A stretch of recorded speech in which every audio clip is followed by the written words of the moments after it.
Kuha ka ng pagod doon. Pag kulang, kuha ka.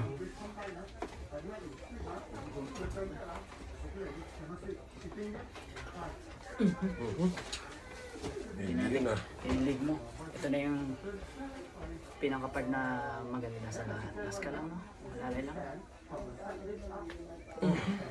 Wow. Diretso ka. Lakas ah. Relax ka lang. Parang switch ng ilaw. Oo, taas ka lang.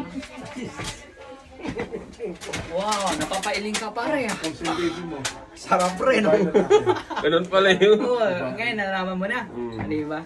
Pero tinignan ko kung Sa'yo? mayroon ka. May malalim eh. Isa pa din. Taas ka lang. Ba't hindi mo inuwi sa inyo? Inuwi ko, binalik. Bakit binalik mo? Kaya nga, akin hindi ko na binalik. Ha? Ba't binalik mo? Kasi yun naman yun. Pero panalo yun, pagpapawisan ka ng tol, ay sabi ko sa'yo.